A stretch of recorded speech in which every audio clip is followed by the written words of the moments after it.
Coucou, aujourd'hui on se retrouve pour le Coffee Tag Challenge. J'ai été taguée par Manon, du coup merci beaucoup et je vous invite fortement à aller voir son compte parce qu'elle fait des vidéos beaucoup trop chouettes. Le premier c'est Cappuccino, un livre que tout le monde a lu sauf moi et pour celui-là j'ai choisi Fourth Wing. Je ne suis pas sûre que je vais le lire un jour, mais en tout cas c'est vrai que je l'ai vu partout et que moi je l'ai pas du tout lu. Ensuite on avait le thé, donc les lectures doudou et c'est vrai que je revisite assez rarement les romans, j'aime pas trop les relire. Par contre, je relis assez souvent les mangas. Du coup, j'ai choisi Les Petites Fraises et One Piece. C'est vraiment mon manga préféré et je trouve l'histoire toujours aussi belle. Je peux prendre n'importe quel manga et ça va me faire instantanément du bien. Enfin, ça dépend lesquels, hein. Mais la plupart, en tout cas, je les lis et direct, je suis dans un cocon hyper réconfortant et vraiment, j'ai jamais envie d'en sortir. Les Petites Fraises, pareil, mais dans un univers totalement différent. C'est vraiment un manga que je lisais quand j'étais petite. C'est des petites filles qu'on suit qui vont faire des petites bêtises et qui vont faire leur petit quotidien de petite fille.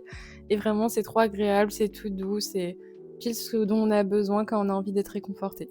Ensuite, on a Mocha, donc une lecture émotionnelle. Et enfin, je peux name drop Babel, celui qui a changé ma vie. Vraiment, c'est la lecture la plus émotionnelle que j'ai lue, je pense. Genre, elle m'a mis en PLS quand je l'ai lu et je pleure rarement quand je lis, mais celui-là, vraiment. Il aborde plein de thématiques hyper importantes avec justesse et profondeur. C'est une ode aux langues et à l'académie et vraiment, il faut le lire.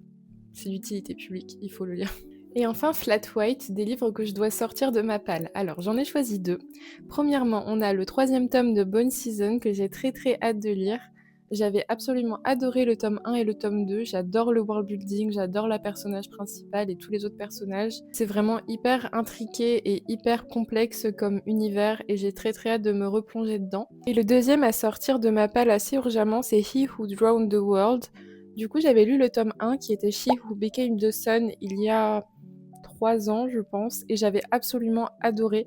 Je repousse un peu la lecture du tome 2 parce que je m'en souviens plus trop du tome 1, donc il faudrait limite que je relise le tome 1. Si le tome 2 est à la hauteur du tome 1, je vais vraiment kiffer ma vie, quoi. Et du coup, voilà pour le Coffee Tag Challenge. Donc merci encore à Manon de m'avoir tagué. Je vais sûrement taguer d'autres copines du BookTok. Et ben on se dit à la prochaine du coup.